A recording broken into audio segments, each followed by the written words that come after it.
ക്രിസ്തുവിന്റെ സ്നേഹത്തിൽ നിന്ന് ക്രിസ്തുവിന്റെ സ്നേഹത്തിൽ നിന്ന് ആര് നമ്മെ വേർപെടുത്തും? ക്ലേശമോ ദുരിതമോ പീഡനമോ പട്ടിണിയോ നഗ്നതയോ ആപത്തോ വാളോ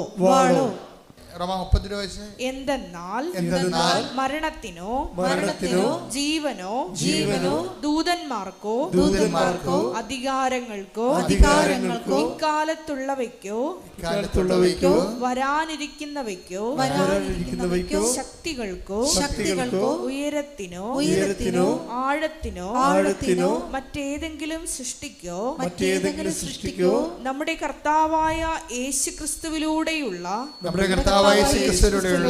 ദൈവസ്നേഹത്തിൽ നിന്ന് നമ്മെ വേർപെടുത്താൻ കഴിയുകയില്ല എന്ന് എനിക്ക് ഉറപ്പുണ്ട്. എൻ്റെ പ്രോബ്ലത്തിന് പൗലോസപ്പത്തിന് ഉറപ്പുണ്ട്, ജോസഫത്തിന് ഉറപ്പുണ്ട്, നിങ്ങൾക്ക് ഉറപ്പുണ്ടെന്നാണ് ബൈബിൾ ചോദിക്കുന്നത്.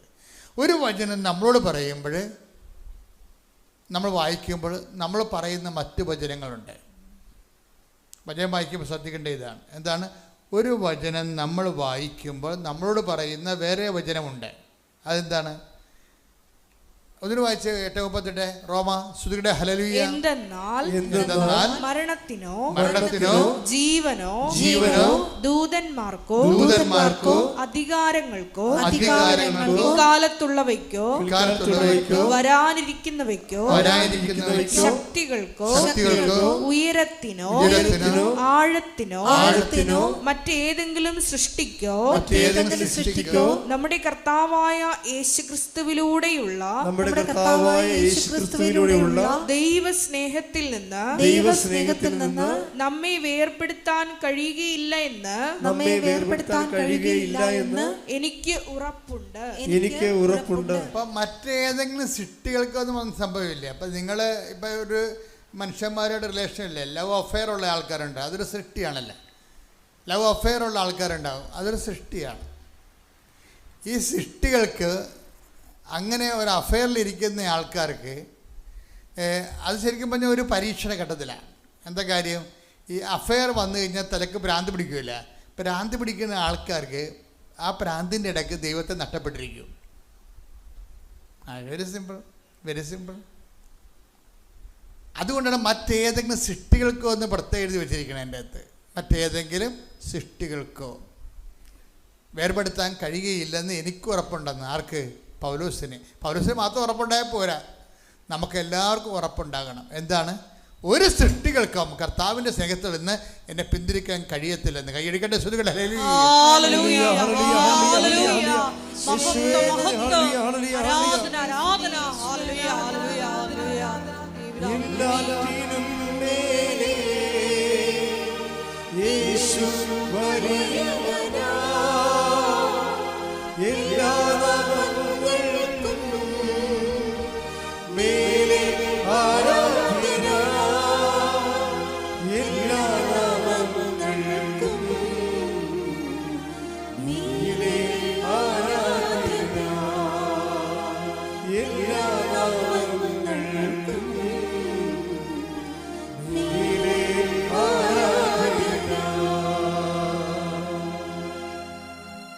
പരിശുദ്ധ പരമദിവ്യകാരുണ്യത്തിന് നേരവും ആരാധനയും സ്തുതിയും പുകഴ്ചയും ഉണ്ടായിരിക്കട്ടെ. ഞാൻ കർത്താവുമായിട്ട് റിലേഷനിലാണ് എന്ന് പറയുന്ന ഈ ലേഡി സാക്ഷ്യം അവസാനിപ്പിക്കുന്നത് എന്തറിയാവോ?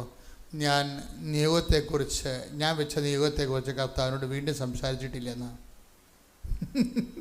മനുഷ്യന്മാരിങ്ങനെ ഉടമ്പടി വളർന്ന് വരികയാണ്. പുതിയ ആധ്യാത്മിക പുതിയ കാലം. ഇന്നലെ അലക്സൻ ഒരു സാക്ഷ്യം അനലൈസ് ചെയ്ത് പരസ്യം പറഞ്ഞു, ഉടമ്പടി പുതിയ കാലത്തിൻ്റെ പുതിയ പ്രാർത്ഥനയാണെന്ന്. അത് കറക്റ്റാണ്. ഉടമ്പടി ഒരു കാലഘട്ടത്തെ കുറിക്കുകയാണ് ഇപ്പോൾ, പുതിയ കാലത്തിനെ. ഇപ്പം ഇവരെന്താ പറയണത് വെച്ചാൽ, ഞാൻ ഉടമ്പടി ചെയ്തതിന് ശേഷം പിന്നീട് ഒരിക്കലും എൻ്റെ നിയോഗവുമായി കർത്താവിൻ്റെ അടുത്ത് ഡിസ്കസ് ചെയ്തിട്ടില്ലെന്നാണ്. Once and for it is dumped. അത് ഞാൻ കർത്താവിൻ്റെ തിരുസന്നിധിയിൽ വളരെ വിശ്വാസപൂർവ്വം, ഈ ദൈവസ്നേഹം ഉള്ളവർക്ക് ഉണ്ടെന്ന് വെച്ച് കഴിഞ്ഞാൽ ശരണം കൂടുതലായിരിക്കും. പറഞ്ഞ മനസ്സിലാകണ്ട? ദൈവസ്നേഹം കൊടുക്കഴിഞ്ഞാൽ എന്ത് പറ്റും? ശരണം കൂടും. നിങ്ങൾക്കറിയാമല്ലോ, ഈ സമർപ്പണവും, നമ്മൾ സമർപ്പണ പ്രാർത്ഥന കേട്ടിട്ടില്ലേ അല്ലേ?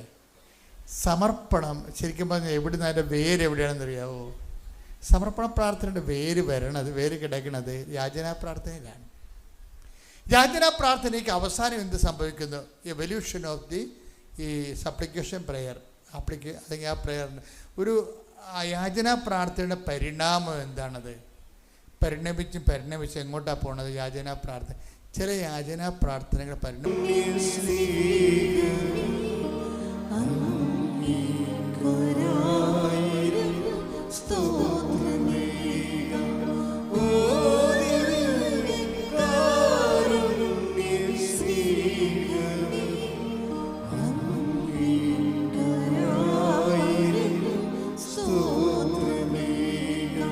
പരിശുദ്ധ പരമദിവ്യകാരുണ്യത്തിന് ആരാധനയും സ്തുതിയും പുകഴ്ചയും ഉണ്ടായിരിക്കട്ടെ. മർക്കോസ് 14:35-36 തിരുവചനങ്ങൾ. മർക്കോസ് 14:35-36 തിരുവചനങ്ങളാ. അവൻ അല്പദൂരം മുന്നോട്ട് ചെന്ന്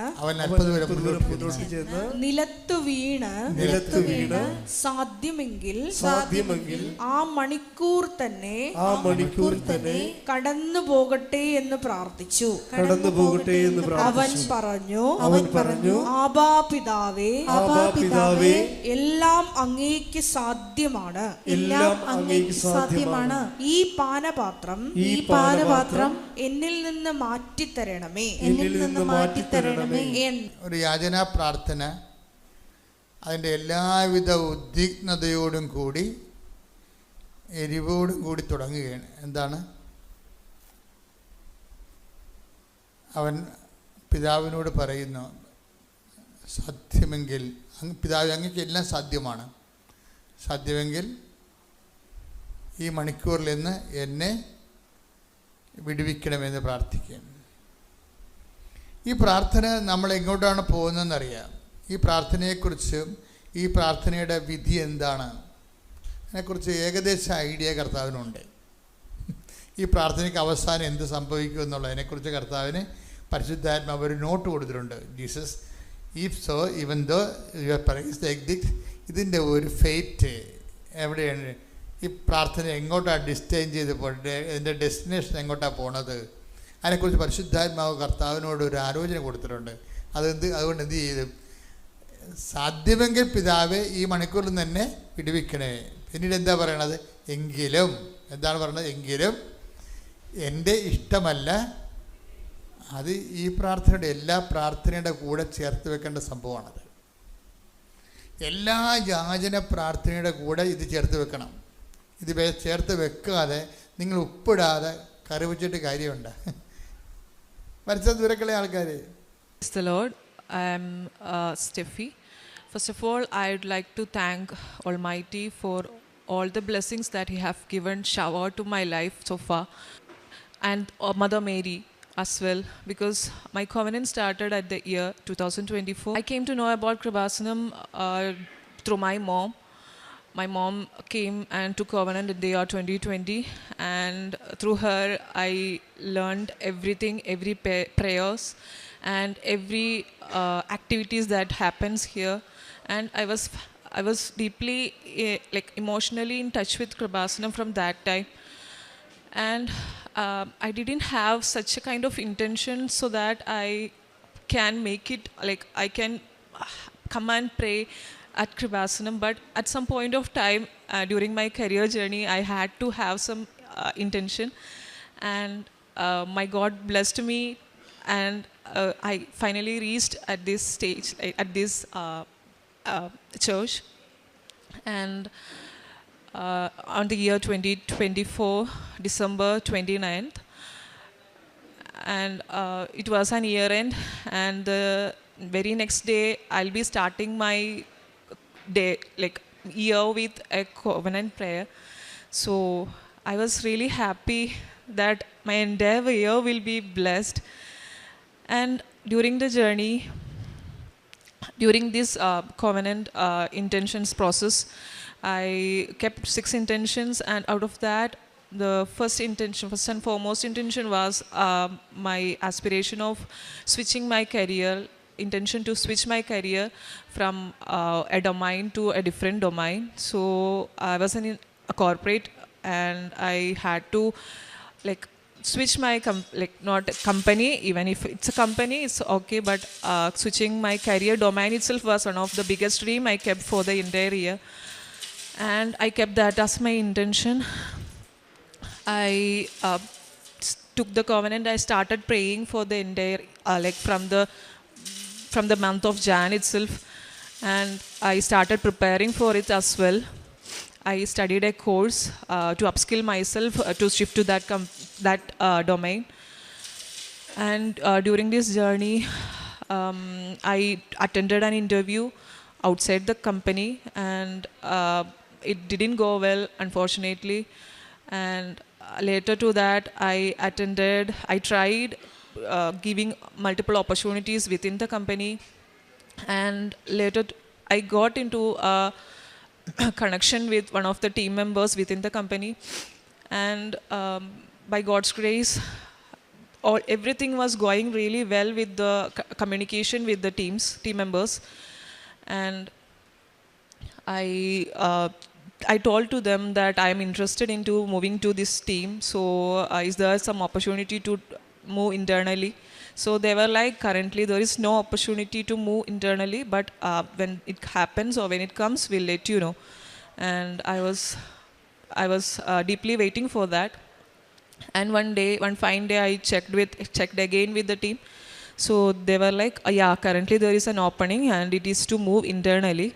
So I talked with my manager, and he helped me. He also was okay with moving internally within the team. That is to upgrade myself. So he helped me to move, and I finally moved to that. I was talking to managers, and the interview process was going on. And on the day of interview, I had a different scenario, which was really dark. And I had the interview in the office where none of my colleagues knew that I am going to attend the interview. And I attended the interview in a quiet room. And during that interview, my laptop got shut once.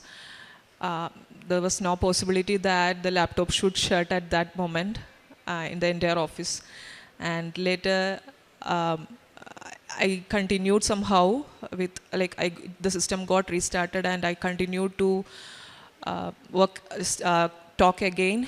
And later, while talking, my confidence was completely lost, and I was completely demotivated to respond their questions. There were almost 7 of the panel members, which seeing them really made me low, and I couldn't respond most of the answers really well. And during my responses, again I noticed that my laptop charge is going really down, from 10, 9, 8, like that. And it really the laptop got shut at some point of time. And the interview panel was asking questions to me, but I was in a black screen. and I couldn't give them a hint that my laptop will be like shutting in a moment. And by that time, my confidence completely lost. I was completely out of the world, and I ran out, I ran out of the meeting room, and then asked some of my colleagues kindly give me a laptop charger so I could charge it and start the interview. And somehow it got charged and I could restart the interview. But by that time, interview panel was like, okay, Steffi, it's okay. It's okay, you can leave now, it's okay. Like that they told. And at that time I was sure, okay, this is not going to be in my hand anymore. And I lost it. Like I was in a complete thought that I lost it. And later to that, I wanted to justify what happened to me and the laptop in the moment. And I talked to one of my managers who is already there.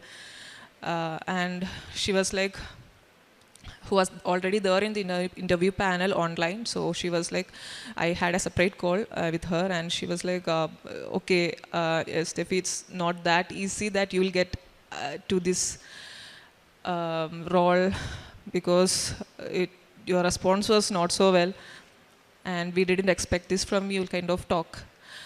And I was crying out, literally. I was crying, and I went out of the room. And then I went to lunch break. I was crying there. I was crying silently because none of my colleagues know that I am trying something like this. And then after 3 months, I got a call from one of the managers who was in the interview panel. They told, Steffi, there is a possibility that you will get. And I was completely shocked, because this is not something that I am, it's not something that happened with my merit. Of course, it's not my merit. It is like, if any of your corporate employees listening to this can understand how tough those moments would be like, because you lost all the confidence and then you are trying to attain it back. And the manager told me, Steffi, there is a possibility. You can, we'll let you know sooner. So they told me, okay, you are selected. And from that moment, I was like, it's not through my grace at all. It's because I have not answered a single question properly, and a laptop got shut twice. All these were dark moments during the interview. Still, it's through my covenant and the belief that I had in my God who made this possible in my life. This is truly a grace and not my merit. I'm pretty sure about it. And currently I am working in that team within the company. So I have shifted the location from Bangalore to Trivandrum. So that's my journey. That's my first covenant testimonial. The next comes my there is in my family, my dad had a tobacco usage, which I didn't like at all, and I wrote it as a second intention in my covenant. And all the days when I see him using it, I was saying this Bible verse: it's impossible with men, but it's possible with God. And that Matthew 19:26. I was saying that in my mind, and I wrote it like thousands of times in a book. And that made me gave me a hope. Okay, someday he will stop it. And someday I am seeing he is not using it. And I truly believe it's all because of this belief and this covenant. Mother Mary helped my dad retrieve from that thing, and I'm really happy for that. Thanks, Mother Mary, once again. And I have also written certain other covenants, like intentions as well. And which really helped me, which had like many hospital cases happened, and from all these cases Mother Mary and my God really helped me using the covenant things like salt, oil and all. So I was really happy. Currently I'm really happy to be in this stage in front of this altar where apparition of Mother Mary happened. I'm really thankful for this moment. And regarding my spiritual life, I would like to say that my covenant days were mostly from Bangalore. So during my days there, I used to go to church daily. Almost all the days of 2024 was started with church, Holy Mass. Even in the Bangalore cold climate, I could walk that to church, and I'm really happy and feeling content because I could do that, and I'm really thankful for God. Also, during this time, I advised many of my friends about Kripasanam and the covenant, and the miracles happened in my life and my family and in my all the knowing ones. So I could do all these things, and my activities that I could do was I went to often old age homes in Bangalore. Also at my native I could go and I could visit them and give them groceries like money. Also I could give them care, medical advices, dresses and all. So I was really happy doing all these things, and I'm happy because my God made me do all these things. Once again, thank my Lord, my Almighty, who made this possible, and always I'm thankful for Mother Mary as well for all the blessings and graces so far. Thank you. എൻ്റെ പേര് ജിസ്ന, ഇതെൻ്റെ ഭർത്താവ് ബിബിൻ.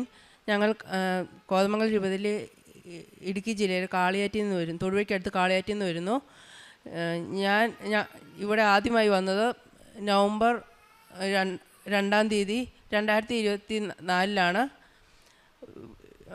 ഇവിടെ വരാൻ കാരണം ഫോണിനകത്തൊക്കെ എന്നും ഈ പിന്നെ അച്ഛൻ്റെ ഡെയിലി ബ്രെഡും ചൊവ്വാഴ്ച ധ്യാനങ്ങളെല്ലാം കാണുമായിരുന്നു. അന്നേരം ഞാൻ പറഞ്ഞു, എനിച്ചതിന് നടുവിന് വേദനയാണ്, എന്നും ഡിസ്ക് ബൾജായിട്ട് എന്നും ആശുപത്രി പോകാൻ മാത്രം നേരമുള്ളൂ, ശരീരം കോടിപ്പോകുന്ന അവസ്ഥയായിരുന്നു, ഇടത് കാലം തളർന്നുപോയി. അതുകൊണ്ട് നമുക്ക് കൃപാസന മാതാവിനെ ഒന്ന് പോയി കണ്ട് പ്രാർത്ഥിച്ചിട്ട് വരാമെന്ന് പറഞ്ഞ് പോയി. ഇവിടെ വന്നപ്പോൾ വലിയ തിരക്ക്, ഉടമ്പടി എടുക്കാൻ പറ്റുമോ എന്നറിയത്തില്ല, എടുത്താൽ ഞങ്ങളെ കൊണ്ട് അത് പൂർത്തിയാക്കാൻ സാധിക്കുമോ എന്നറിയത്തില്ല. അതുകൊണ്ട് ഞങ്ങൾ ഉടമ്പടി എടുക്കാൻ തിരിച്ചു പോയി. നവംബർ പിന്നെയും ആ വേദന കൂടുമല്ലാതെ കുറഞ്ഞില്ല. ഫെബ്രുവരി 1-ാം തീയതി തിരികെ വന്ന് ഞങ്ങൾ ഉടമ്പടി എടുത്തു. വീണ്ടും ആശുപത്രി പോയി. ഉടമ്പടി ജീവിക്കാൻ തുടങ്ങിയ പിന്നെ ആ വേദന കുറയുകയും താഴ്ന്നു പോകാൻ തുടങ്ങിയ കാല് നന്നായിട്ട് നൂർന്ന് നിൽക്കാനും എല്ലാ ജോലി ചെയ്യാനും സാധിക്കാൻ തുടങ്ങി. മാതാവിൻ്റെ കൃപയാൽ ഇപ്പോൾ സകല ജോലിയും ചെയ്യുന്നുണ്ട്. മരുന്നുകൾ കൊണ്ടൊന്നും മാറാതെ ഇരുന്നത് മാതാവിൻ്റെ കൃപയാൽ മാറിക്കിട്ടി. എൻ്റെ രണ്ടാമത്തെ സാക്ഷ്യം, ഞങ്ങളുടെ 4-ാമത്തെ കുഞ്ഞ്, 3-ാമത്തെ പ്രസവത്തിൽ 4-ാമത്തെ കുഞ്ഞ്, മൂത്തവർ 2 ടിങ്സാണ്, അതുകൊണ്ട് 4-ാമത്തെ കുഞ്ഞാണ്. അവന് ഉടമ്പടി എടുത്തു കഴിഞ്ഞാണ് ഞങ്ങൾ അറിയുന്നത് ഒരു കുഞ്ഞുണ്ട് എന്ന്. അവൻ 5-ാം മാസമായപ്പോൾ കിഡ്നിക്ക് വീക്കമാണെന്ന് 5-ാം മാസം സ്കാനിങ്ങിൽ അറിഞ്ഞു. അന്നേരം തൊട്ട് വലിയ ടെൻഷനായി, ഇനി എങ്ങനെയാവും കാര്യങ്ങൾ, കുഞ്ഞിന് വലിയ വൈകല്യം വരുമോ എന്ന് പേടിയായിരുന്നു. അതുകൊണ്ട് പിന്നെ ഞങ്ങൾ മാതാവിനോട് മുറുകെ പ്രാർത്ഥിച്ചു, അവനൊരു കുഴപ്പം വരാതിരിക്കുവാണെങ്കിൽ ഇവിടെ കൊണ്ടുവന്ന് മാതാവിന് മുമ്പിൽ കിടത്തിക്കോളാം എന്ന്.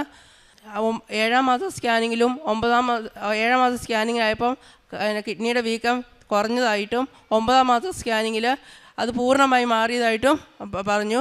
അവൻ ജനിച്ചു കഴിഞ്ഞപ്പോൾ അവൻ്റെ വയറേൽ ഒരു കരിനീല കളറിൽ തടിപ്പ് വന്നു. അതിൻ്റെ വേരുകൾ ഉള്ളിലോട്ട് ആഴത്തിലുണ്ട്, അത് സൂക്ഷിക്കണം എന്ന് പറഞ്ഞു. അത് പിന്നെ പീഡിയാട്രിക് സർജനെ കൊണ്ട് എവിടെയാണെങ്കിലും കാണിക്കണം, മെഡിക്കൽ കോളേജിൽ കൊണ്ട് കാണിക്കണം എന്ന് പറഞ്ഞു. അവൻ്റെ കരച്ചിലാണെങ്കിൽ ഒരു വ്യത്യാസം വന്നതുകൊണ്ട് എക്കോ എടുത്ത് നോക്കിയപ്പോൾ ഹൃദയത്തിൻ്റെ 2 അറകളിൽ 2 ഹോള്, ഒരെണ്ണം ഇത്തിരി ചെറുതും ഒരെണ്ണം 2.5 ഉണ്ട്, അതുകൊണ്ട് അത് അടയാൻ ചാൻസ് കുറവാണ് എന്ന് പറഞ്ഞു. 3 ആഴ്ചയ്ക്ക് ശേഷം ഞങ്ങൾ അന്നേരം തൊട്ട് ഞങ്ങൾ മാതാവിനോട് പറഞ്ഞു, മാതാവേ വീണ്ടും പരീക്ഷിക്കുകയാണല്ലോ, വീണ്ടും പരീക്ഷിക്കുകയാണല്ലോ എന്ന് പറഞ്ഞു. എന്നിട്ട് കുഞ്ഞിൻ്റെ വയറേലും നെഞ്ചത്തും മാതാവിൻ്റെ ഉടമ്പടി തൈലം തേക്കുകയും നെറ്റിയിലെല്ലാം പിന്നെ ഉടമ്പടി ഉപ്പ് തേക്കുകയും ചെയ്ത് ഞങ്ങൾ പ്രാർത്ഥിച്ചു. 3 ആഴ്ചയ്ക്ക് ശേഷം ഞങ്ങൾ കോട്ടയം മെഡിക്കൽ കോളേജിൽ പിള്ളേരുടെ ഓഗസ്റ്റ് 15-ാം തീയതി പിള്ളേരുടെ മെഡിക്കൽ കോളേജിൽ ചെന്നു. അവിടെ ചെന്ന് പീഡിയാട്രിക് സർജനെ കാണിച്ചു കഴിഞ്ഞപ്പം സർജൻ പറഞ്ഞു, വയറിലുള്ള തടിപ്പ് ഒരു തൊലിയുടെ അകമയുള്ള ഒരു ചെറിയ തടിപ്പ് മാത്രമാണ്, അത് സ്കിന്നിൻ്റെ കളറായിട്ട് മാറിക്കോളും, അത് യാതൊരു കുഴപ്പവുമില്ല എന്ന് പറഞ്ഞു. പിറ്റേന്ന് ആഗസ്റ്റ് 16-ാം തീയതി മെഡിക്കൽ കോളേജ് കൊണ്ട് പീഡിയാട്രിക് കാർഡിയോളജിസ്റ്റിനെ കൊണ്ട് കുഞ്ഞിനെ കാണിച്ചു കഴിഞ്ഞപ്പോൾ ഹൃദയത്തിൽ ഒരു അറയിലെ ചെറിയ ഹോള് അടഞ്ഞു പോയതായിട്ടും ഇനി 2.5 അടയാൻ ചാൻസ് കുറവാണ്, അത് ഫോളോ അപ്പ് ചെയ്താൽ മതി എന്ന് പറഞ്ഞു. മരുന്നുകളൊന്നും തന്നില്ല. ഞങ്ങൾ ചോദിച്ചു, മരുന്ന് എന്തെങ്കിലും ഉണ്ടോ? ഇല്ല, അത് 18 വയസ്സ് കഴിയുമ്പോൾ ഒന്നെങ്കിൽ ഓപ്പറേഷൻ ചെയ്യുക അല്ലെങ്കിൽ മരുന്ന് കൊടുക്കുക, അങ്ങനെ പറ്റുള്ളൂ എന്ന് പറഞ്ഞു. പിന്നെയും ഞങ്ങൾ പ്രാർത്ഥിച്ചു. നവംബർ 15-ാം തീയതി ഞങ്ങൾ വീണ്ടും മെഡിക്കൽ കോളേജിൽ ചെന്ന് കുഞ്ഞിനെ കാണിച്ചു കഴിഞ്ഞപ്പോൾ ആ 2.5 ഉണ്ടായിരുന്ന ആ ഹോള് പോലും മാതാവ് അടച്ചു കളഞ്ഞായിട്ട് കാണിച്ചു. പറഞ്ഞു ഇത് സാധ്യതയില്ലാത്തതായിരുന്നു എന്നാണ് ഡോക്ടറും പറഞ്ഞത്. അതും അടച്ച് മാതാവ് തന്നു. ഞങ്ങൾ എന്നും മുടങ്ങാതെ എന്നും കുർബാനയ്ക്ക് പോവുകയും കുമ്പസാരിക്കുകയും ചെയ്തു. മരുന്ന് മേടിക്കാൻ പൈസ ഇല്ലാതെ കഴിയുന്നവർക്ക് ഒരു നേരത്തെ മരുന്ന് മേടിക്കാനുള്ള ഞങ്ങളെ കൊണ്ടാവുന്ന പോലെ ഒരു നേരത്തെ മരുന്ന് മേടിക്കാനുള്ള പൈസ കൊടുത്തു. വിശക്കുന്നവർക്ക് ഒരു നേരത്തെ ഫുഡ് ഞങ്ങളെ കൊണ്ട് കൊടുക്കാൻ പറ്റുന്നത് ഞങ്ങൾ കൊടുത്തു. ഞങ്ങൾ പത്രം കൊണ്ട് എല്ലാവർക്കും വിതരണം ഞങ്ങളെ ഹിന്ദുക്കൾക്കാണ് അധികവും വിതരണം ചെയ്തത്. പിന്നെ അനാഥാലയത്തിലേക്ക് ഡ്രസ്സ് കുഞ്ഞുങ്ങളുടെ ഡ്രസ്സുകളും നല്ല ഡ്രസ്സുകൾ നോക്കിയെടുത്തും പിന്നെ എവിടുന്നേലും ഡ്രസ്സ് ആരേലും കൊടുക്കാൻ ചുമ്മാ കളയുവാന്ന് പറഞ്ഞാൽ വേണ്ട ചേച്ചി ഇതിലും കഷ്ടപ്പെട്ട് ജീവിക്കുന്നവരുണ്ട് എന്ന് പറഞ്ഞാൽ ഡ്രസ്സ് അനാഥാലയത്തിലോട്ട് മേടിച്ച് കൊടുക്കുകയും ചെയ്തിട്ടു. അതാണ് ഞങ്ങൾ ചെയ്ത പ്രേക്ഷിത പ്രവർത്തനം. ഞങ്ങൾ എൻ്റെ ഭർത്താവിൻ്റെയും കുഞ്ഞിൻ്റെയും എല്ലാം രോഗവും മാറ്റി തന്ന മാതാവിനും തിരുക്കുമാരനും കോടാനുകോടി നന്ദി. എൻ്റെ പേര് ബിപിൻ മാത്യു. എൻ്റെ ഇടതുകാല് പൂർണ്ണമായും തളർന്നു പോയതായിരുന്നു. ഇപ്പോൾ എനിക്ക് എല്ലാ ജോലിയും ചെയ്യാൻ പറ്റും. ഞാൻ തടിപ്പണി ചെയ്യുന്നുണ്ട്. എനിക്ക് മെയിനായിട്ട് പണി വണ്ടിയുടെ അലൈൻമെൻറ്റ് വർക്കാണ്. ഇപ്പോൾ എനിക്ക് ഇരുന്നേക്കാനും കുത്തിയിരുന്ന വെയിറ്റ് എടുത്ത് പൊക്കാനും അതൊന്നും സാധിക്കില്ലായിരുന്നു. ഇപ്പോൾ എല്ലാ വർക്കും ചെയ്യുന്നുണ്ട്. ഡ്രൈവ് ചെയ്യുന്നുണ്ട്, കൂലിപ്പണിക്ക് പോകുന്നുണ്ട്, എല്ലാ പണിയും ചെയ്യുന്നുണ്ട്. അമ്മമാതാവിനും തിരുക്കുമാരനും കോടാനുകോടി നന്ദി. അമ്മമാതാവിൻ്റെ പ്രത്യക്ഷണത്തിന് സാക്ഷിയാക്കിയതിന് അമ്മമാതാവിനും തിരുക്കുമാരനും കോടാനുകോടി നന്ദി. പറഞ്ഞാൽ തീരുകയില്ല.